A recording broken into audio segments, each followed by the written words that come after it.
We're on the fourth chapter on verse 28.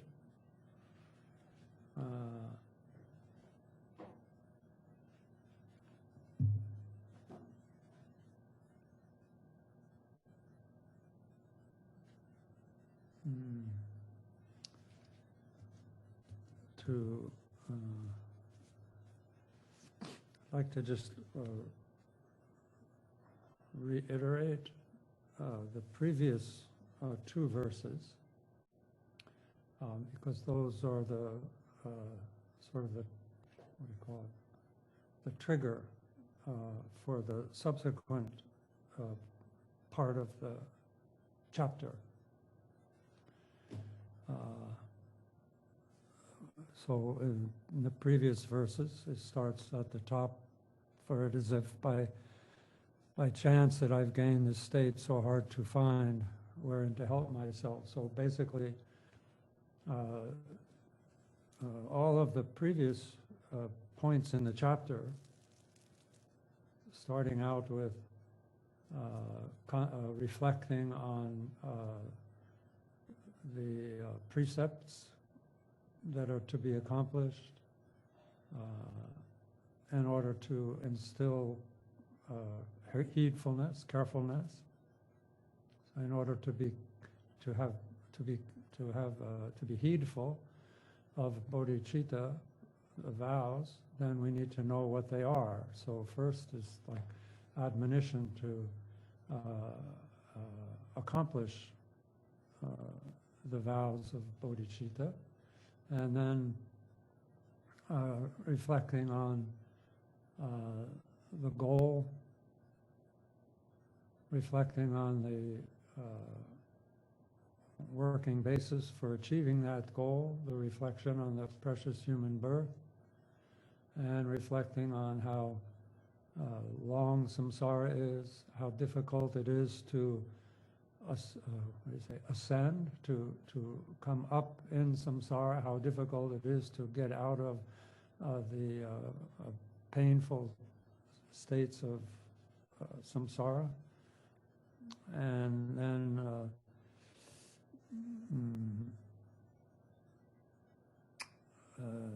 how important it is to recognize and strive for virtue. As of all, this is the whole context here. It's all Shantideva is instructing us how to be careful with our mind. That's the point. That's the objective of the mind, of the teachings of this chapter. And then it goes on to say that in that verse 26, that just through the coincidence of numberless factors that have all come together for a moment, and then have come together once again in the next moment, and so forth. And it's what constitutes what we think of our life is just a series of coincidental factors that come together, remain, and then dissolve moment to moment. And so right now, what's come together is the opportunity to develop bodhicitta, both the aspiration to attain awakening, and we have the capacity through that, the coincidence of these factors, to engage in practices. And as it says, and when we took the vow, step by step, so just a word of kindness that we're able to offer in a day, one word of kindness. That's how we will, that is the conduct of a bodhisattva. And so we should rejoice in that. It's not easy to gain that. and it's very easy to lose it. But it is, while we have it, we can accomplish a step in the direction of accomplishing our intention to attain awakening, which also fulfills our intention to benefit beings. Not benefit beings, but actually, what do we say, emancipate, free beings, liberate beings. And so now we have this ability to know what to do and what not to do, what to avoid, and what temptations or habits to avoid, and what we should orient ourselves towards in a way of conduct of our body, speech, and mind. We have that discernment, that ability, and so if I'm once again, what does it say, consigned to hell? I don't know, consigned, I'm not, that's not, I don't quite pick up on the intention of consigned, but if we are, if we find ourselves in the lower realms, and we should understand that we've been in samsara since beginningless time, forever. We've been in samsara. And so we've been in the lower realms, we've been in higher realms. And we're carrying all the scars of the sufferings and elations of being in samsara.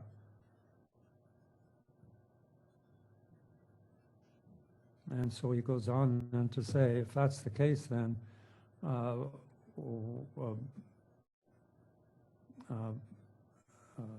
I'm as if benumbed by sorcery, as if reduced to total mindlessness. In other words, I think based on the previous verses, then there's something that's preventing me from actualizing my potential. We have the methods, and we want to use those methods. We want to accomplish something meaningful with this life, but something holds us back. So there's something preventing us from doing it. And so he's posing here the question, what is it? What is it that has me in its grip? Like, what is it that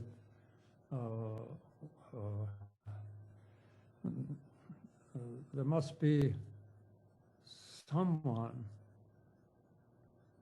inside of me. There must be something inside of me that keeps me from practicing as I would like to practice. Particularly, we're talking about here bodhicitta, the bodhicitta, or what's the conduct of the bodhisattva.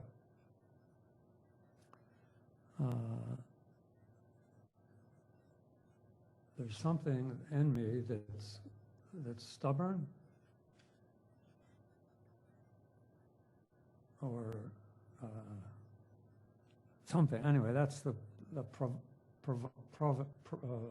provocative nature of this verse. We should actually think like, we should, I mean, Shantideva is saying this. So if Shantideva says that, we can emulate that and wonder what it is that's really bugging us about, and what is it that's holding us back. It must be something or someone inside of us. So then, now we get on to the reflecting on what it is that we need to abandon, What do we need to root out that prevents us from continuing on these steps of awakening? What is it that causes us to be careless? Why do we get side-swiped? So anger, lust, these enemies of mind are limbless and devoid of faculties. So here, of course, what he's talking about here is the afflictions, the kleshas. It's because of our mind being under the influence of kleshas.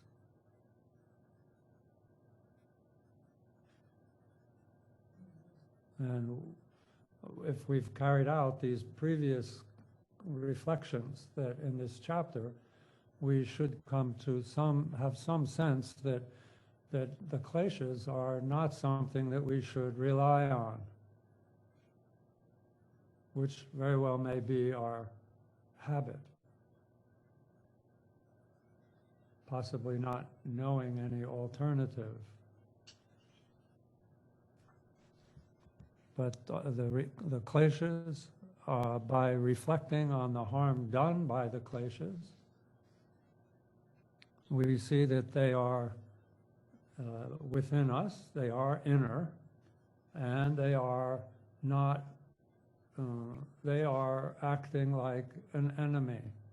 They are our natural enemy. Yeah? I'm gonna go take a walk. The kleshas, particularly desire and or attachment and aversion, are called the parents of samsara. Some places that anger or aversion is the father, and desire is the mother of samsara.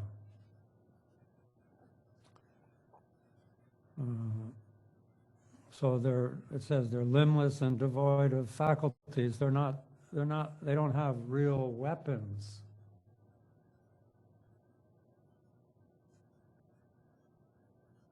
They're not brave, and they're not clever. They have no intention. Basically, they're not brave, they're lazy, and they're not smart. They're stupid. And somehow, in spite of that, they cause us to waste time. They make us powerless in the pursuit of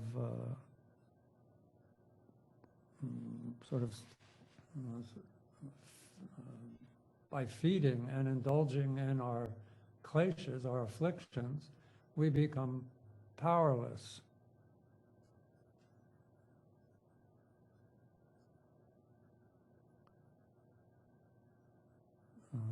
They've reduced me to the level of slavery. And if you reflect on the way that we serve the kleshas, and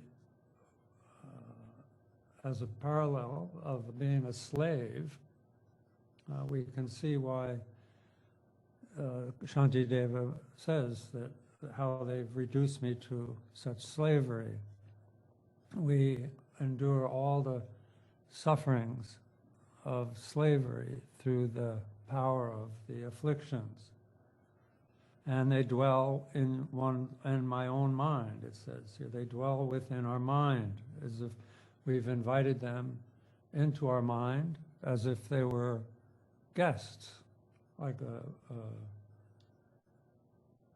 special guests. And we've invited them to take residence in our mind, and we entertain them and lavish on them things just as we would an important guest.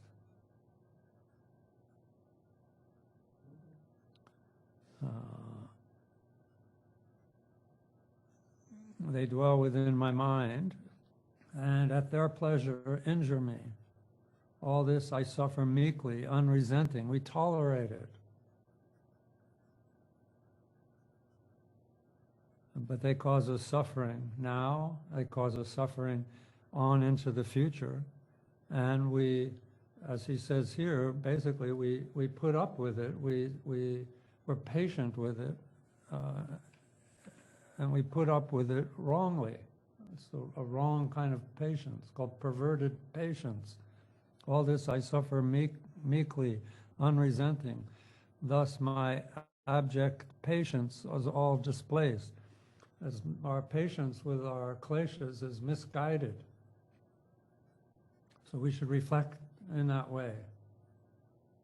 Meditate, look in our minds, and basically what we're doing here in this section is teasing out the afflictions.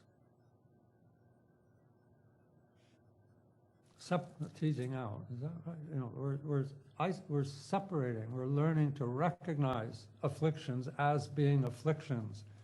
It's not just the way I am, it's not just my personality, or it's not just my character to be that way, right? These are afflictions. Afflictions are things that come in and we hold on to them, called kleshas in Sanskrit. And then in 30 he says, if all the gods and demigods besides together came against me as my foes, they would be powerless to throw me down to fires of hell of unrelenting pain. So if we think of all of samsara, who are the most powerful forces in samsara? Here, and he's talking, basically it's the most, whoever is the most powerful beings in samsara, if they came and destroyed me, I mean, they wouldn't be able to send me to the lower realms of suffering like my kleshas can, like my mental afflictions can. They're the only ones that can do that. No matter how powerful someone is, all they can do is affect your body or your possessions. The only harm they can inflict is on your body and on your possessions. But who really sends you into the realms of suffering are your afflictions, your kleshas. So in the next verse, then my true enemy is yet the mighty fiend of my afflictions.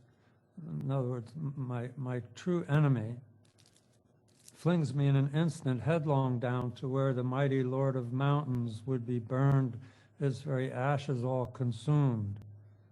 So it's just a metaphor using the intensity of the suffering, like what do you call it, the conflagration at the end of time. That feeling the pain of that kind of conflagration of the end of when the universe, if the universe explodes, or we all get sucked into a black hole, or whatever's going on nowadays that indicates the termination of the universe, whatever kind of suffering that is, as a metaphor. That's the suffering that I feel through my afflictions.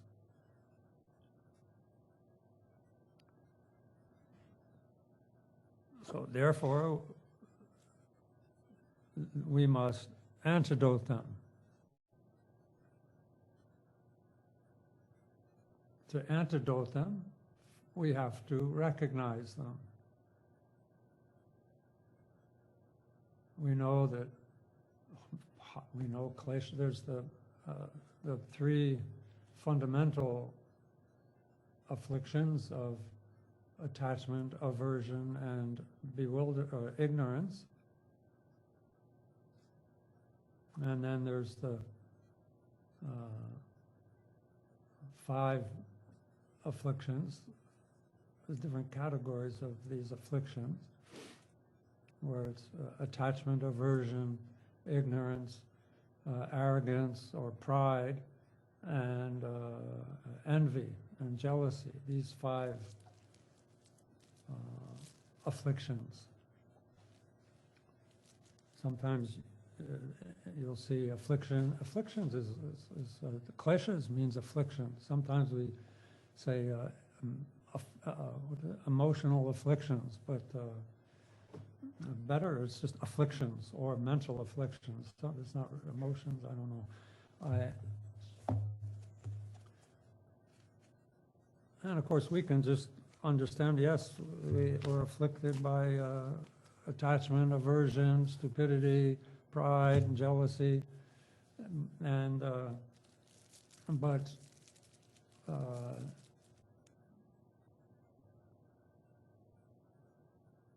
it might be it's helpful to know another category of afflictions that are less.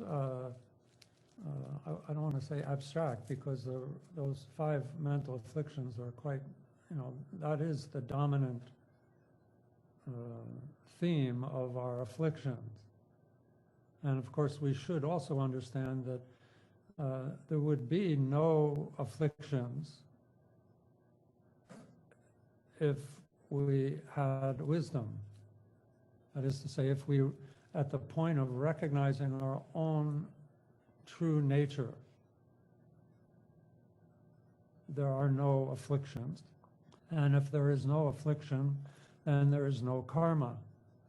Karma depends on the afflictions, and the afflictions depend on not recognizing our true nature. And so we should understand that we are in a temporary state of affliction. And its cause is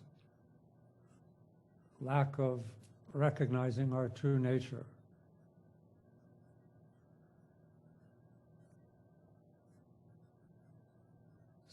Another name for lack of recognition of our true nature, which is many words. Another name for that is self-clinging.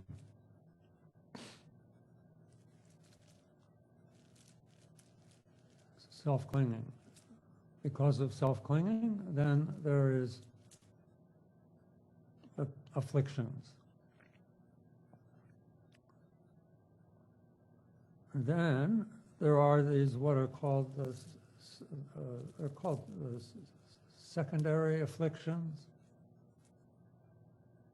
and because they're much more operational, they're much more conscious. Even though they're called secondary, they're not lesser. It's almost that.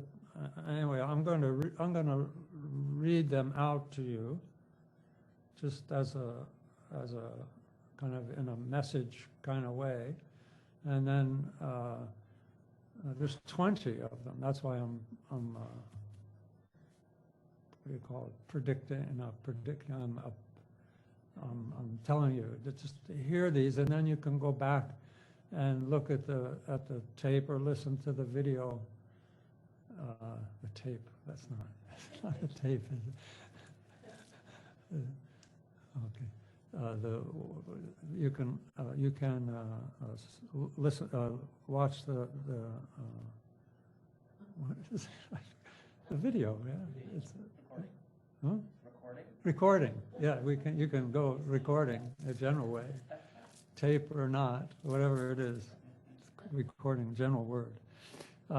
And then you can write them down if you want, or you can write them down. But I'm just going to go through them because since they fall into the uniform of the enemy. So it's good to know what they look like, The first one, of course, is anger. Oh, I don't have to, and these are events of the mind. They're mental events. And they're mental events that arise in a mind that is driven by or by self-clinging. So that's the context. The second affliction is it's called holding a grudge. A mind that always is harboring a grudge for a wrong. So maybe some outer enemy harmed you, and so you develop a mind that holds a grudge. And so that's your enemy, not the one that harmed you. The grudge, the angry grudge. And then there's the third one is called concealment. Concealment means that maybe you've done something that is improper, or that would be thought of as improper by others, and you conceal it. You hide it from others. You hide your fault from others, knowing that it's problematic. And then the fourth one is called heated retaliation. Heated retaliation.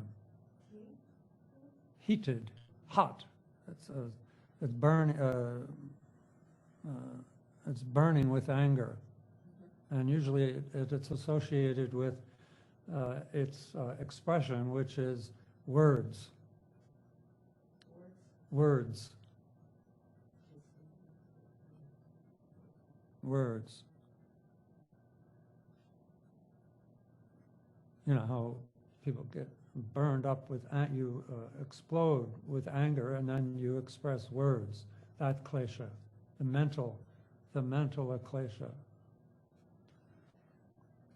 And then the fifth is jealousy, jealous.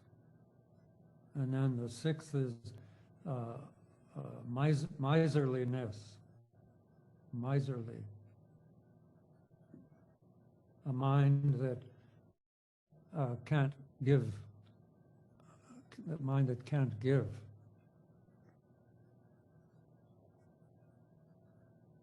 It's funny, the Tibetan word is serna. Yeah? Serna means a golden nose. Na is nose. Ser means gold. And it's like from India, I think, something. It's about gold, people who trade gold.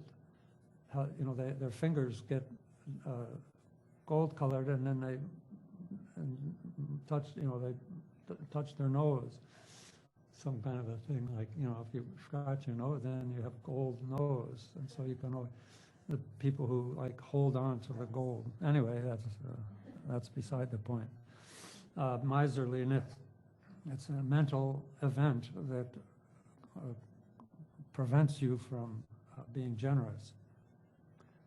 And then seventh is being, a mental state of being dishonest or deceitful or devious, kind of crafty.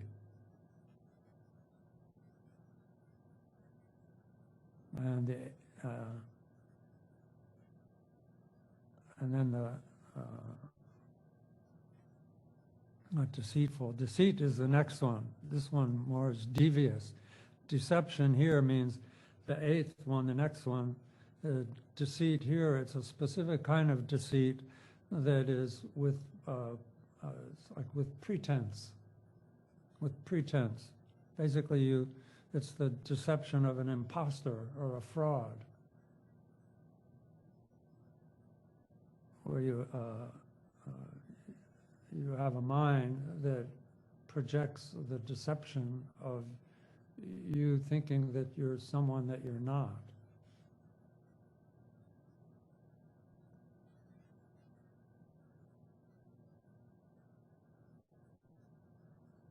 So it's deception specifically with a pretense. And then 9 is conceit. Means to be puffed up about yourself, to be full of yourself. Conceit. And the 10th one is, let's say what is harmfulness, a mind that wants to do harm. The Sanskrit word is himsa. That's why ahimsa means non-harm. This Tibetan of that word means harm. It's that kind of a mind. And then the 11th one is being shameless, means not having a sense of shame regarding your own, from your own perspective, from your own point of view. No personal shame. We could say, what is it? Not having a moral conscience, maybe. Or shame, this shame is that it would keep you, and we need a good sense of, a healthy sense of shame, because it prevents us from violating our vows. They say this affliction is difficult to hold vows if you have this mental affliction. So you take steps to address this affliction. It means you have no shame. Then there's the next one that kind of goes in tandem with the shameless, is that you have no fear of blame by others. You have no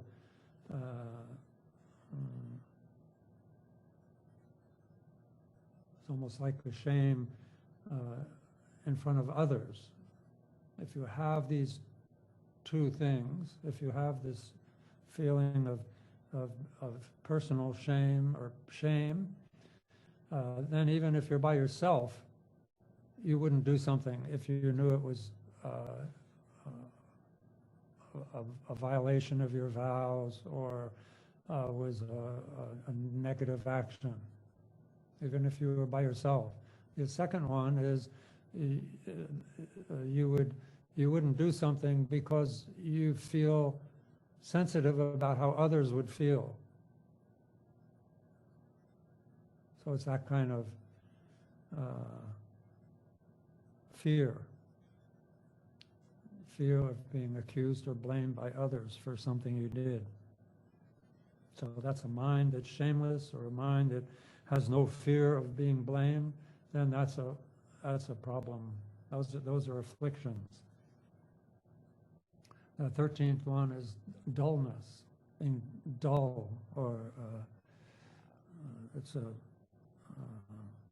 a dimming of your awareness, so that your conduct, your conduct, your body, speech, and mind becomes unworkable. Dullness. And then the next one is agitation, that our awareness always keeps going out to objects of our attachment or desire. There's no, and that prevents our that sort of calm abiding, our mind, our awareness to rest in a stillness. It's called agitation, and it's in regards to objects. Agitation. Then there's the 15th one is a mind that distrusts. It's a distrusting that in regards to a virtue. We don't trust that practicing virtue has some benefit, or we don't trust that, or we mistrust that reality is something worthwhile investigating. And so, therefore, if we mistrust, then we have no interest in virtue. We have no interest in investigating reality or phenomena. And then that mistrust becomes the basis for true laziness.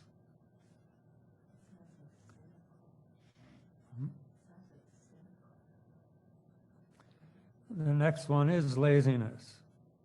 This laziness in regards to practicing virtue. We don't have any interest in it. We would rather enjoy some worldly pleasure. So this is an affliction, this laziness. And the next affliction is the heedlessness, which this whole chapter is about heedfulness. And so the affliction is the opposite of that, being careless, heedless, impulsive, basically heedlessness is a mind that engages in things, engages in actions without any concern or interest in what the outcomes would be. That's called heedless. And then the 18th is forgetfulness. Being forgetful, not remembering what is to be avoided, what is to be engaged in, what is virtuous, what is non-virtuous. We forget. And that becomes the basis for losing mindfulness, and it becomes the basis of distraction. And the next one, the 19th affliction, is distraction, where mind goes. Mind is always interested in, it goes outward to objects, and not exactly outward. It keeps swapping object. Basically, the problem with distractions is, and you can maybe figure out what distractions is. It's not just the agitation of mind, but distractions is it prevents us from accomplishing anything.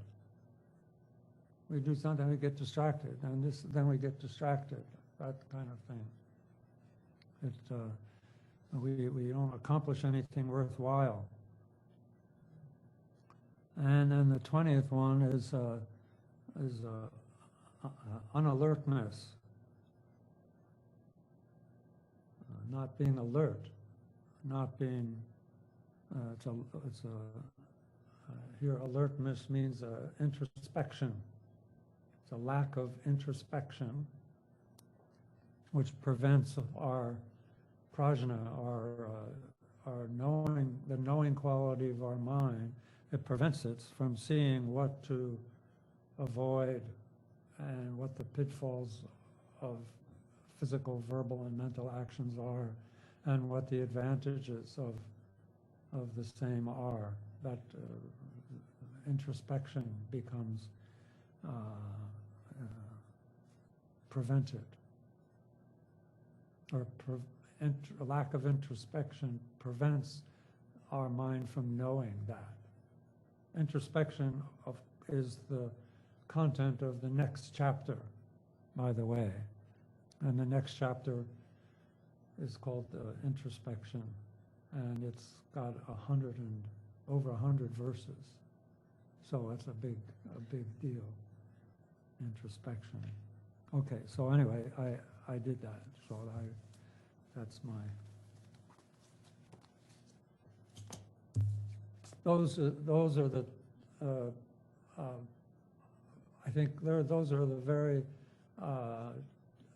identifiable afflictions. We should recognize those. It gets sometimes when we think, oh, desire, attachment, and aversion and pride and bewilderment and so forth, they can become kind of vague, especially in the face of them, because they are so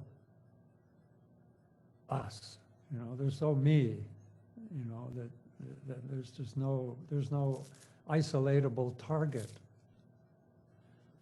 So if you can have some sense of the details of these subsidiary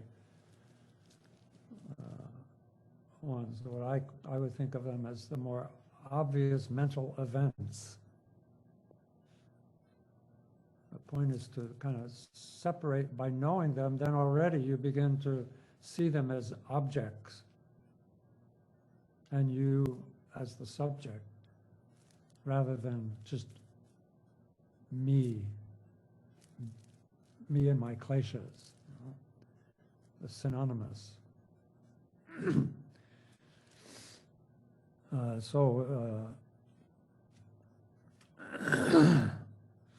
then verse 32 is Shantideva is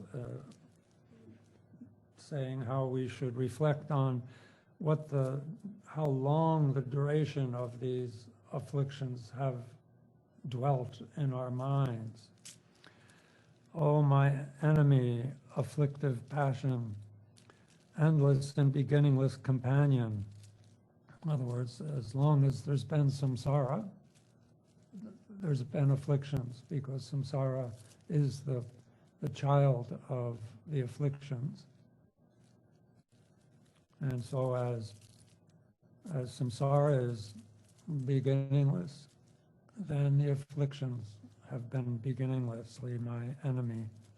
No other enemy indeed is able to endure so long. Now we have human murderers, human thieves, animals kill and so forth, and steal, non-human, all kinds of enemies. But afflictions have endured very long, we could say always. And throughout the three times, in the past, in all my lives in the past, all my duration of my present life, and in all my future lives, the kleshas will always be my enemy. So we must apply countermeasures.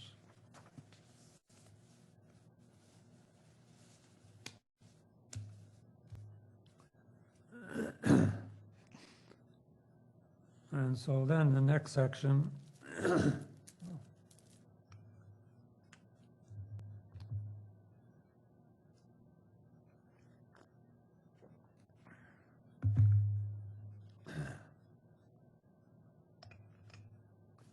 these kleshas give me a sore throat.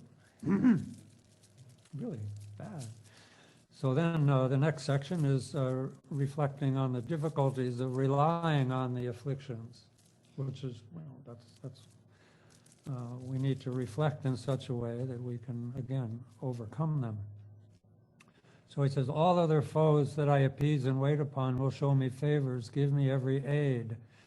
But should I serve my dark, defiled emotions, they will only harm me, draw me down to grief. So and you can even reflect that you should. This is a reflection or a contemplation. So we should contemplate that we've had issues with other people in our life, just in our short life. And we can extrapolate that, and that's something we've always had.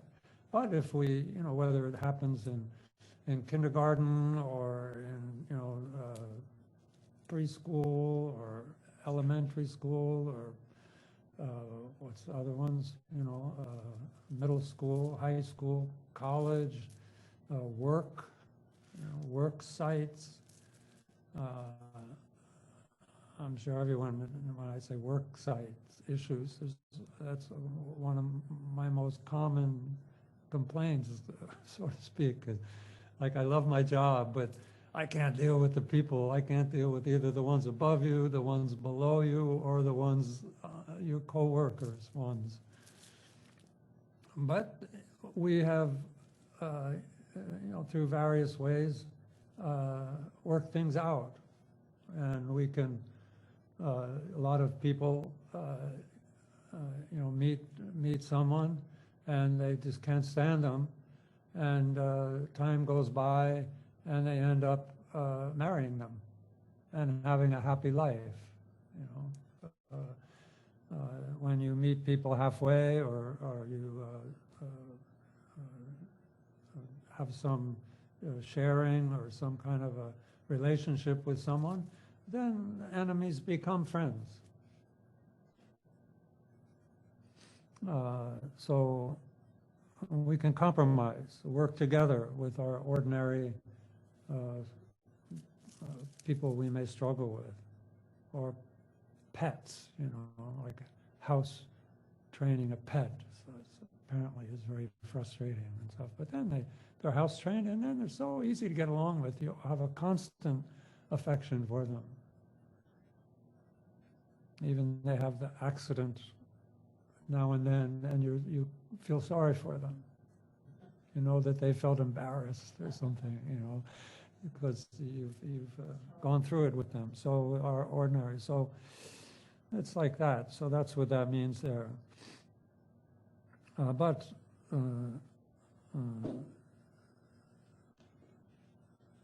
emotional afflictions are different.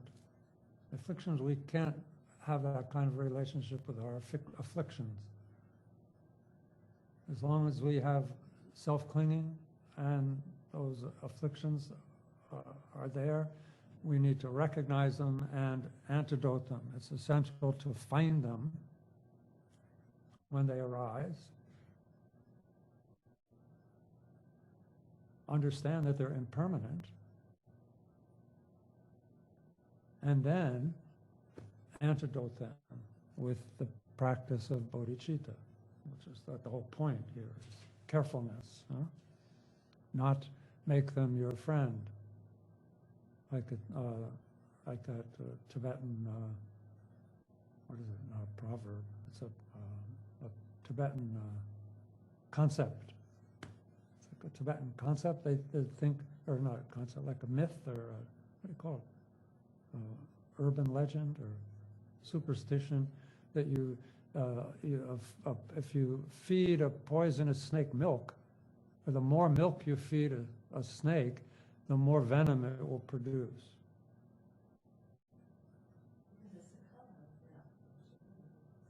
Milk, giving a poisonous snake milk will produce more venom. So that's an example here of why you shouldn't. That's what will happen if you indulge your afflictions. It's like feeding a snake milk. So we need to repudiate our afflictions and recognize them. Again, I think the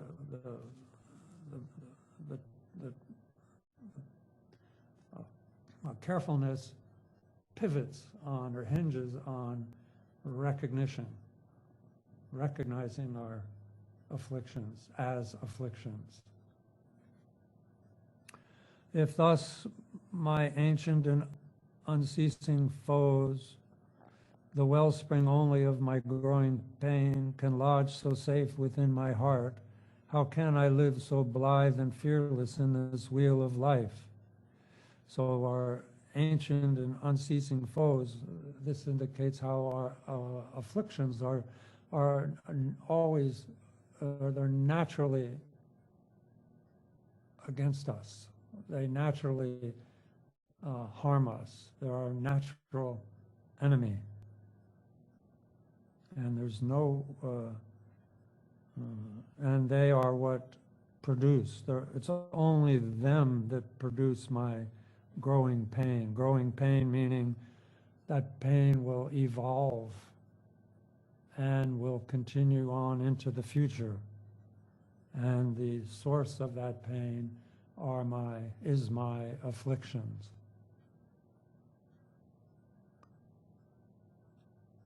If we blame our temporary, some outer experience, circumstance, a person or a circumstance, if we blame that, then there won't be any really long-term change to our mind. There may be some temporary victory, but our mind will still not change significantly. It says here, when it's this lodging so safe within my heart, if that affliction takes up residence in our heart, then if we serve that affliction, if we serve that affliction, the more we serve that affliction, if we serve it greatly, then we'll suffer greatly. If we serve that affliction moderately, then our suffering will be moderate. If we withhold and we don't serve it at all, then we won't suffer.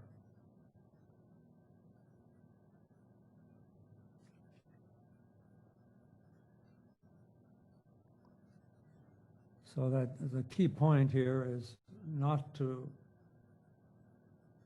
look outward, but to look inward.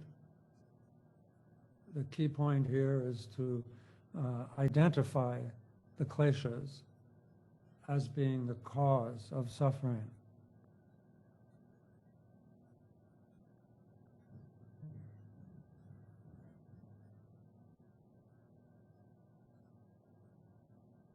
So if we don't see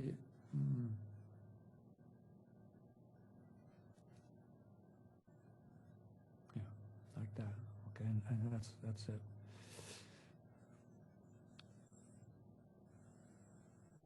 Then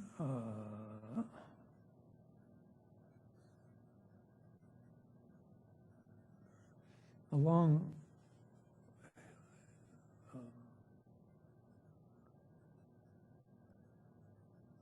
so how can I live so blithe and fearless in this wheel of life? Meaning, how can I not I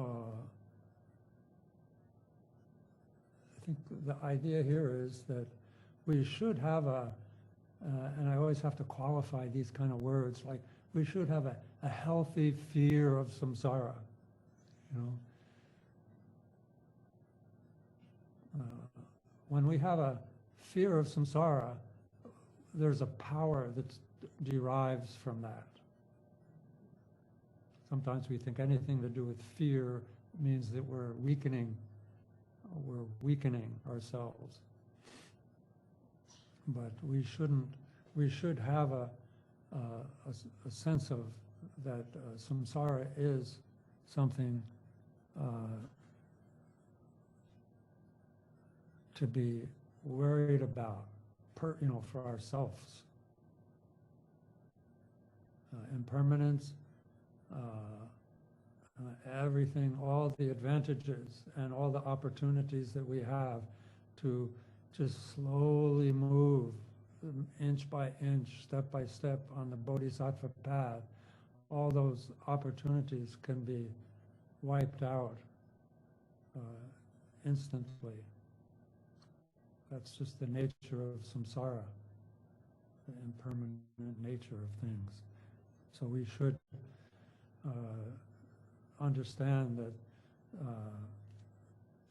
the kleshas are the cause of samsara, and samsara is something to be fearful of. It's healthy. Then we are careful. That's the point of this chapter, is carefulness. just to remind you again.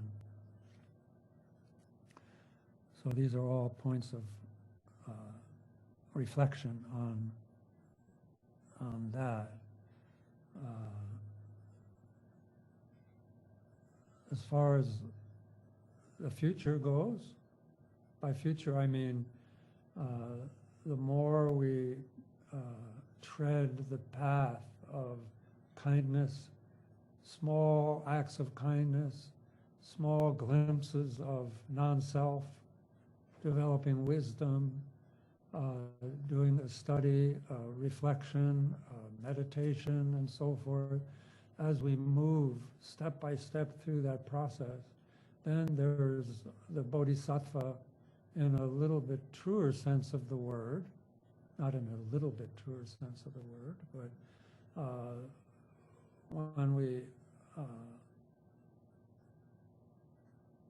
develop more qualities of a bodhisattva, then we take birth in samsara to liberate beings, not because we like samsara or we have a desire for it, but we have a wish to take rebirth intentionally in this wheel of life, this suffering samsara. We have the intention to take birth in that in order to lead others from that samsara, from that suffering state. Bodhisattvas don't take birth in samsara because their desire for pleasure has caused them to continue to take rebirth in samsara.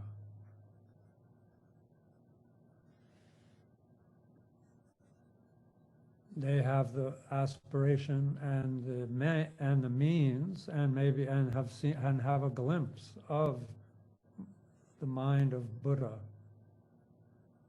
the all-pervasive nature of the mind of all beings. They have realized it, and when you realize it, then you bring it to full accomplishment as a Buddha. But they have that, they're on that trajectory, but they downplay that aspect and choose to take birth in samsara out of compassion for the suffering of samsaric beings and for others' sake. In other words, a bodhisattva's wish to free others from suffering becomes greater than their own wish to be free of suffering.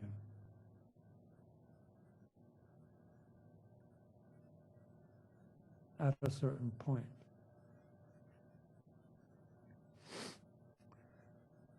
And they have no fear of samsara. The strength of their compassion and the profundity of their wisdom allows that to occur, allows them to enter into samsara and benefit beings. Okay, then, oh boy. And if the jail guards of the prisons of samsara, the butchers and tormentors of infernal realms, in other words, these are all the projections, the personifications of our kleshas, those that will prevent our escape if they're left in our mind. Just like if we project being in a hell realm or some realm, and the tormentors of the infernal realm, the jail guards of the prisons of samsara and so forth, the projections of our afflictions.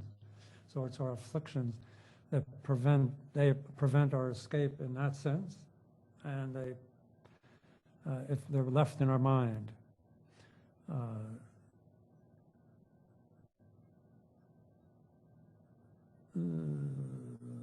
All lurk within me, within my mind, in the web of craving, and if they lurk there, meaning they haven't been identified and uprooted or repudiated or antidoted. They lurk. What joy can ever be my destiny, both in this and future lives? If we overcome our afflictions, then we're free to go. Just like if there's no guard on the door, then we're free to leave. If there's no afflictions in our mind, then we are free to go. We are freed. There's no kleshas, and then there's no hell. So these are what to overcome. And we should be forbearing in the hardships of abandoning the kleshas.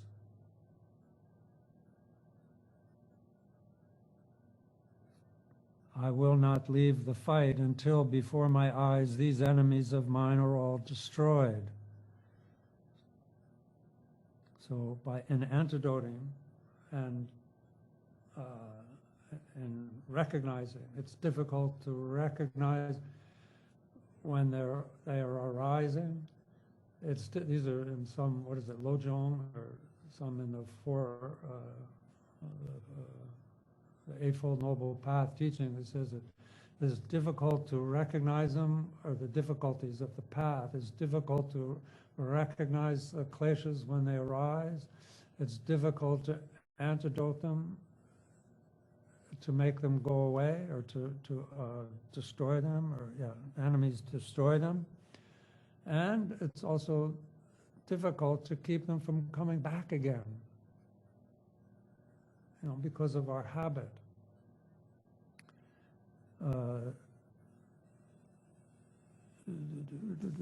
So I will not leave the fight until before my eyes these enemies of mine are all destroyed. And we can't just suppress our afflictions. We have to apply the Dharma to them directly. What we've studied of the Dharma intellectually, we need to apply. What we've reflected, that's why it's important to reflect, because then it deepens our power of application. And basically, studying and reflecting and meditating all develop what's called prajna. And prajna is what will apply, what will carry the Dharma towards and antidote the afflictions.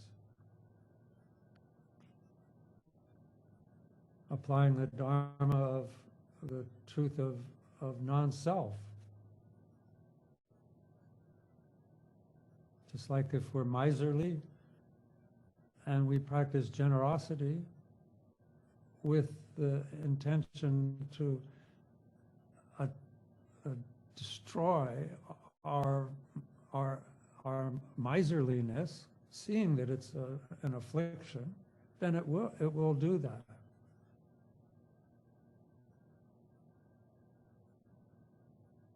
It will, and then we can augment that process of giving by seeing how beneficial it would be for others if they had what you have, or something like that. Develop love and compassion for others, then that decreases self-clinging.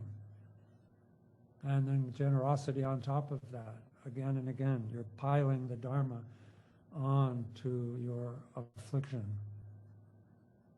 And that's true for all the bodhicitta practices of the paramitas.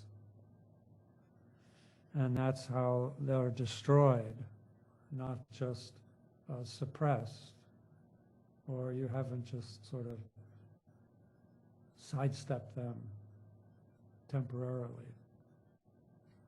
Prajna.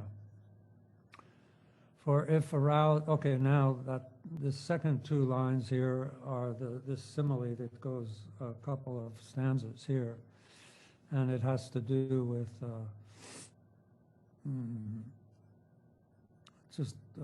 okay, well, it'll be kind of obvious. For if aroused to fury by the merest slight, even just some small thing happened, somebody said some small thing, somebody looked a certain way, somebody rolled their eyes a certain way, or somebody's eyebrow went up a certain way, or you broke a certain thing, a trivial thing, and then you can't sleep.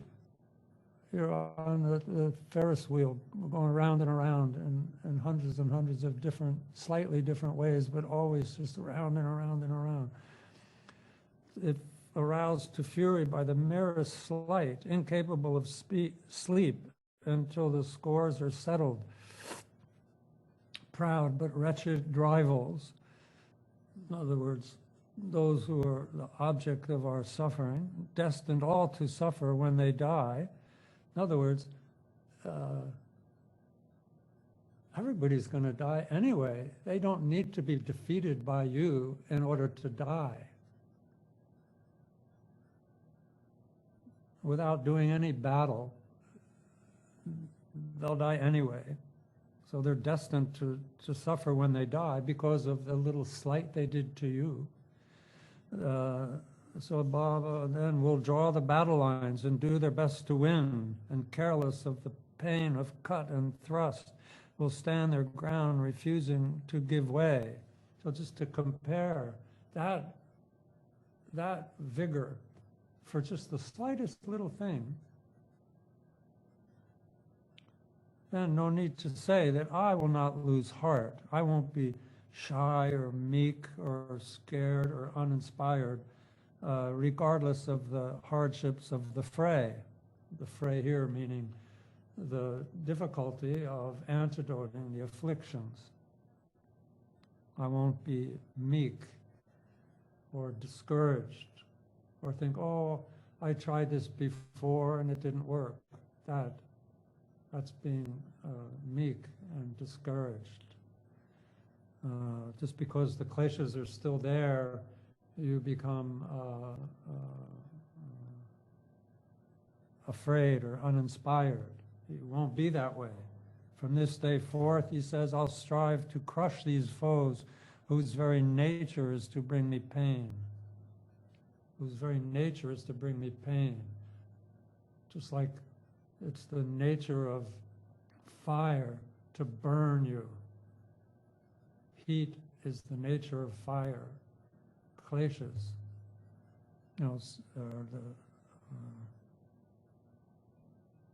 are pain.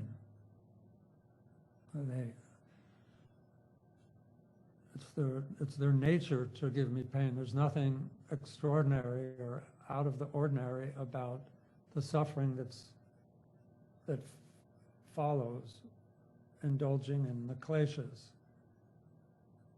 It's their nature, just like it's the nature of fire to be hot. And so the hardships of hunger, poverty, bad experiences, we should meet all these things with a joyful diligence and not think that, how do we say, like, since the kleshas are just acting naturally. Just like an untrained dog, an untrained puppy, just pees and shits everywhere, just naturally. So you put effort into that. So kleshas don't need to be provoked to cause you pain. There doesn't have to be a specific cause. It's just if they're there, they produce pain. Like that. So we need to fortify ourselves again and again. And again, we have to learn to recognize and then undertake the antidote, and to have the antidote at hand. So then we need to know, and we need to get used to knowing. We need to make the Dharma. We need to sort of have the Dharma become naturalized in our mind, so that it's quicker. The more we study the Dharma, the more we reflect on the Dharma, and the more we meditate, then the shorter our response time to recognizing the kleshas will be with the antidote. And of course, afflictions that are ignored grow, just like the person incapable of sleep. At a certain point, that hurt, that slight, could have been antidoted. And when you're sleeping or trying to go to sleep, it's too late. You don't have the prajna. Your prajna has become dimmed and dulled, which is another klesha, by not being careful. So if you're careful, you leap on the kleshas sooner. The wounds inflicted by the enemy in feudal wars are flaunted by the soldier as a prize. So in the high, this refers to what it says, simple-minded people. So in the high endeavor for so great a thing, that is to say, antidoting the afflictions with bodhicitta, why should I be dismayed by hurt and injury? Why should I be disheartened, or why should I feel defeated? Karma is being purified. The obscurations being eroded, removed. I'm recognizing it sooner. I'm able to remember what to do. I'm being more careful at the cusp of reacting. I'm accumulating merit, which will enrich my abilities, give me more abilities. So why should I be dismayed? Just because my kleshas aren't defeated yet, I shouldn't back down. In the Bodhisattva path, it says, we should get to the point where we welcome hardships when practicing the Dharma. In the paramita of patience, which is the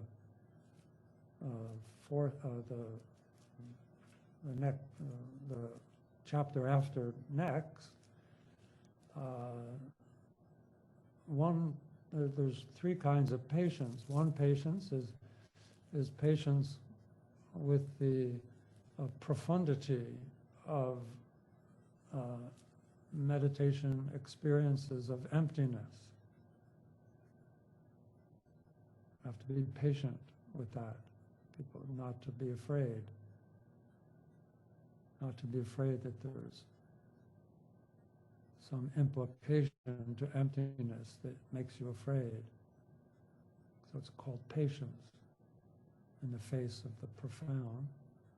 And then there's patience in the face of difficulties. And specifically things like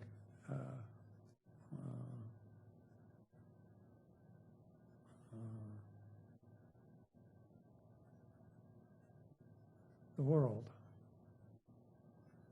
enemies. And then the third kind of, a third kind of patience is patience in the face of Dharma practice. It's got its own category.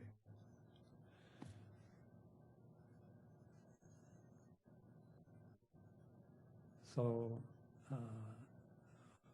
even though, of course, in the 7th chapter, then there's, or sixth chapter, then there's an exhaustive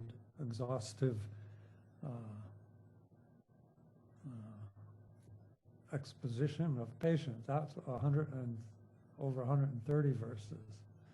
So there's a lot of that coming.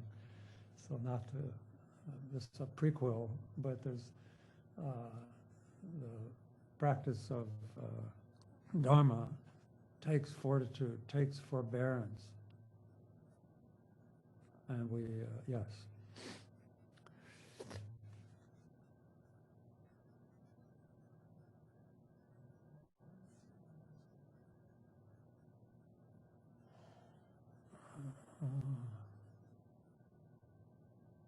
I thought of something, I'm not going to. And so if we're not, I would say since or if we're not naturally that courageous, then we should reflect again and again and use these verses, one or two verses, and to see, well, okay, the purpose of this verse was what, and then reflect on that, and then that will change our mind.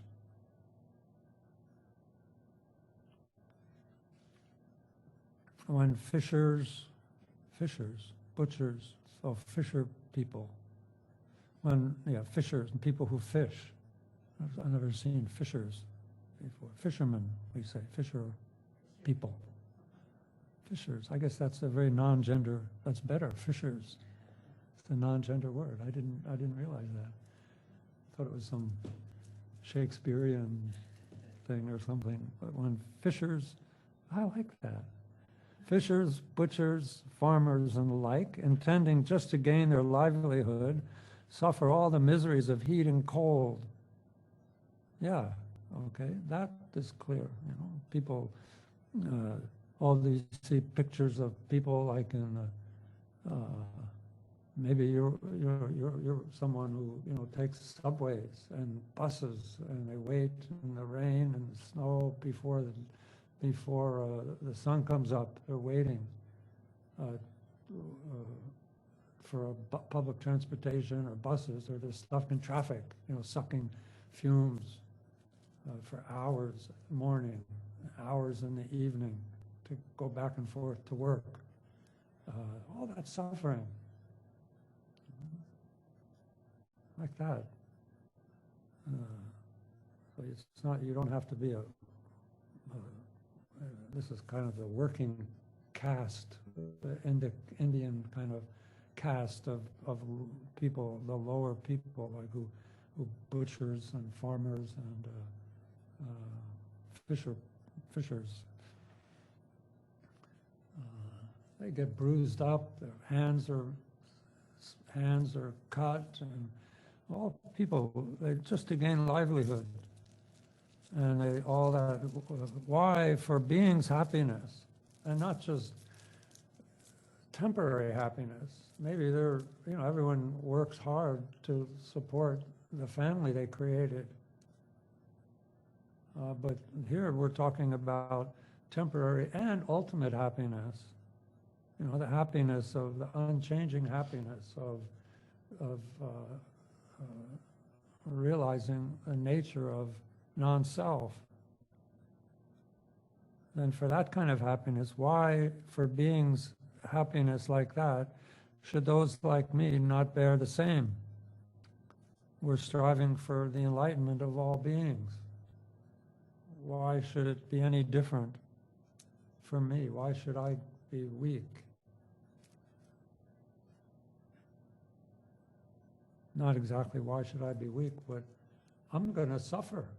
like Dharma people, I want to purify my karma. The less I can bear, or the less karma, the less, let's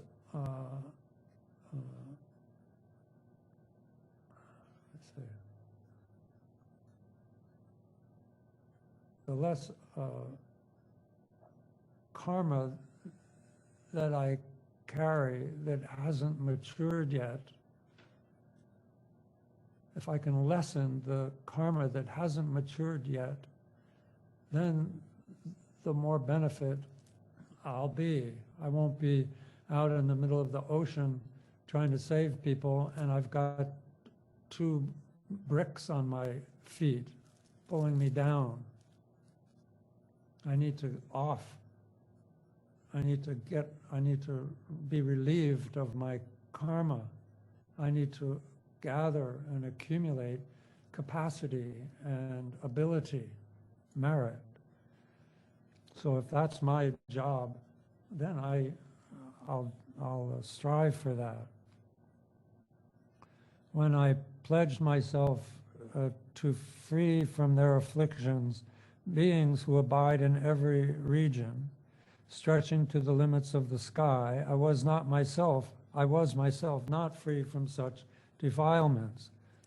So this refers to, we took this vow of bodhicitta. In other words, we recognized that enlightenment was the most meaningful, kind of the ultimate goal for my mind to achieve, and I can use this body and this speech to carry that mind to that goal as long as they are together, in other words, in this life.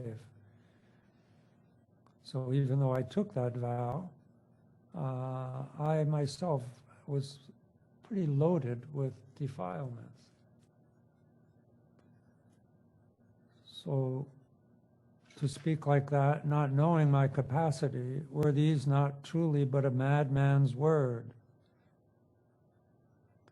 More reason then for never drawing back, because here, of course, here the promise, the vow, has been further thought out, and we've even been introduced here to all those factors that would prevent us. In other words, we've been introduced to how important it is to be careful.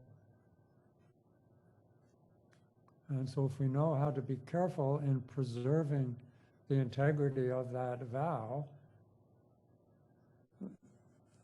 then we know that we have the capacity to honor that vow, that promise. And so more reason then for never drawing back, abandoning the fight against defiled affliction.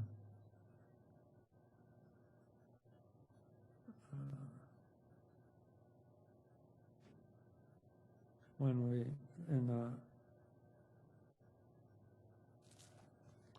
of freeing beings, when we say we will, taking the Bodhisattva vow to liberate all beings from samsara,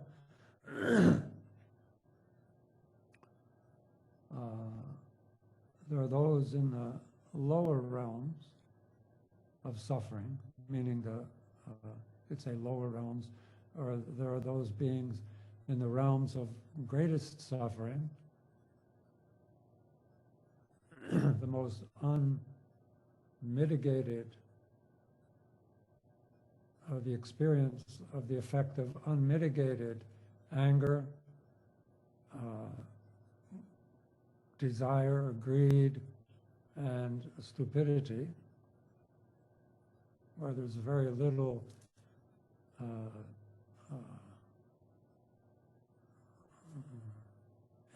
mitigating factors, most extreme.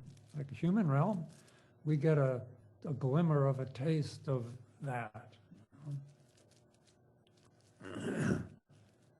We'll wake up hungry, maybe, and we have a sense of what it would be like to be in lower realms, or the tormented spirit realm, especially if we go to the fridge and there's no, no food in there, or there's no our favorite little cereals, it's gone. We finished it up. Or there's no milk for our tea or coffee, and then we go all day, kind of just in these mini circles of the 6 realms, 6 possible realms of samsara. But it's all mitigated by by being a human. There are certain qualities of the human life where karma is experienced differently.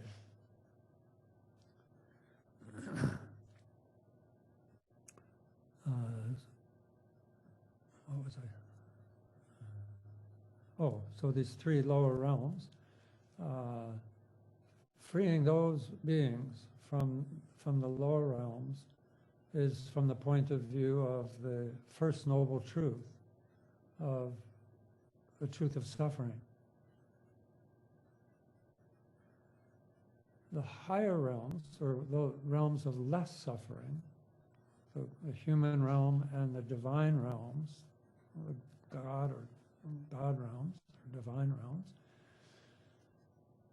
the job of the Bodhisattva there, or those beings are liberated on the basis of the second noble truth, the origin of suffering, the kleshas. Beings in the higher realms are liberated by guiding them on the basis of the kleshas, the causes of suffering. This is when we take the Bodhisattva vow in a more extensive way, then I'll liberate those not liberated, I'll free those not free.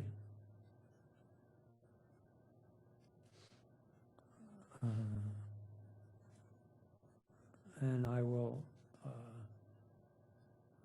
relieve those who are not relieved, and bring to transcendence those who have not fully transcended. These 4, say, aspects that make up the vow of the Bodhisattva vow. And so gaining the merit and purifying our karma enables us to, just like we can soothe the suffering, the first noble truth, we can antidote the first noble truth of, say, animals that accept us.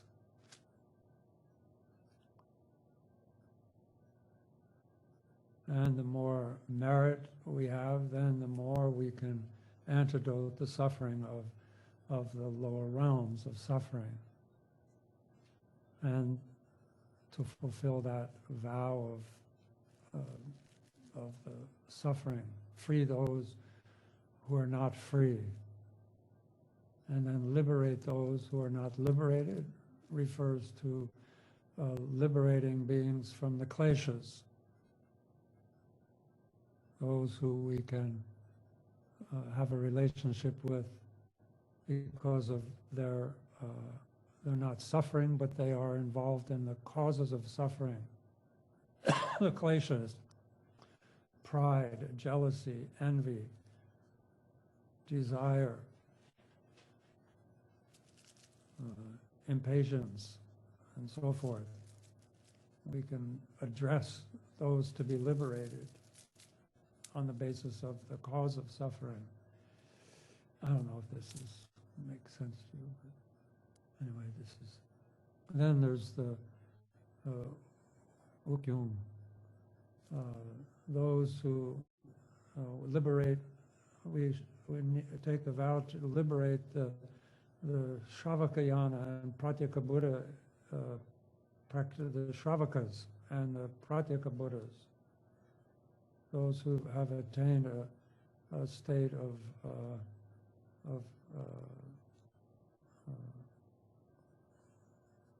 what's called just nirvana, of a nirvana with remainders. In other words, they have no kleshas, but they're not completely liberated from samsara yet.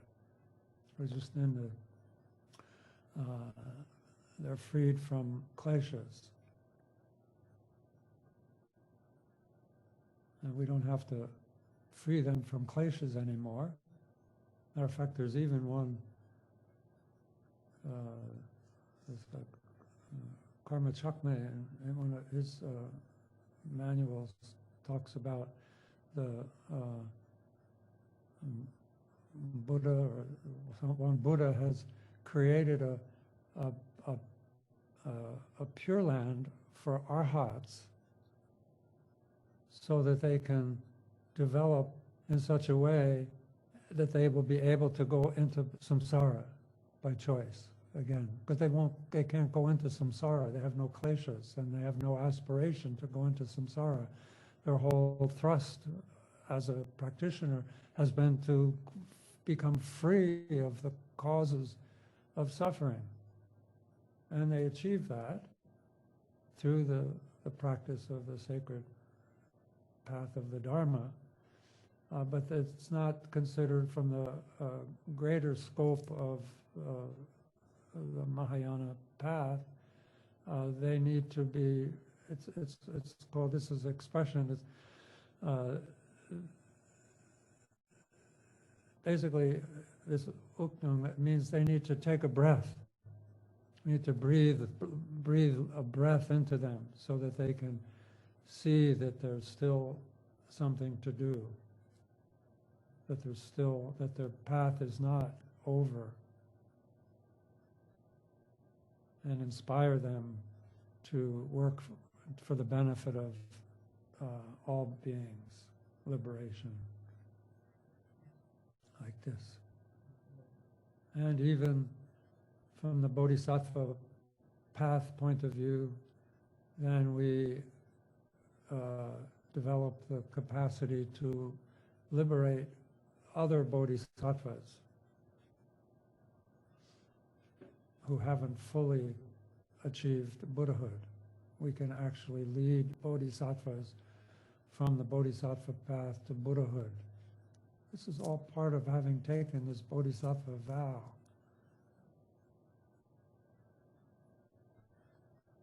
You can read in Gampopa's Jewel Ornament of Liberation, in his chapter on the bodhicitta and taking the bodhicitta vow, he goes into this particular point. I don't know why I brought it up here, but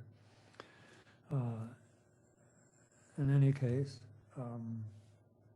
we'll leave it at that. This with verse, did I say 42? Yes. Okay, 42 basically is about honoring, being sure that you will fulfill your vow of bodhicitta. You will, step by step, inch by inch, small act of kindness, small word of kindness, 2 small word of kindness each day. You should always feel, no matter how minor you may think of it, you should convert yourself to thinking how amazing it is that you are on the path of enlightenment, and that you're accumulating, you're doing it. Every time you act in a kind way, you're doing it. You're moving on the path, absolutely.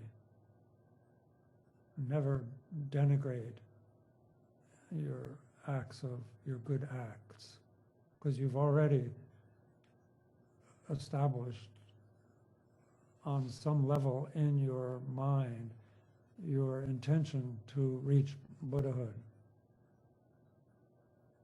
And so everything that you do that's of a virtuous nature moves you in that direction, and that is called, that that's the joy of bodhicitta, the joy of the bodhisattva path.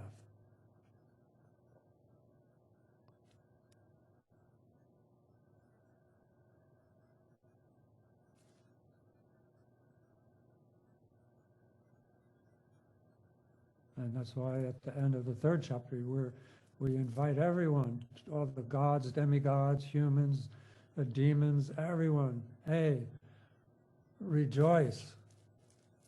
Your time in samsara has just gotten the expiration stamp on it.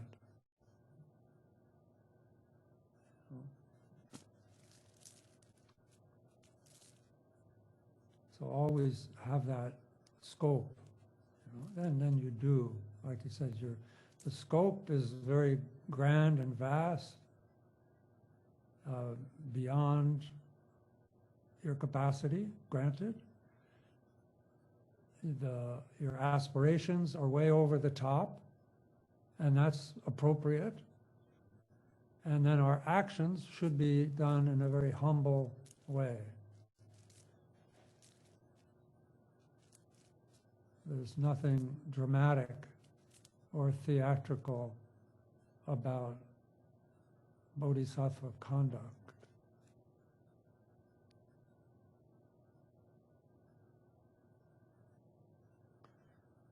Okay, so we'll end for tonight on that verse, and then we'll finish this chapter next time.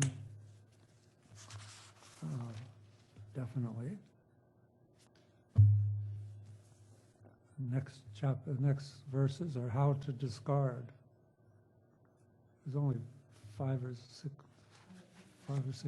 how to antidote. See? When I saw the proportion of the chapter and only the last bit, it reminded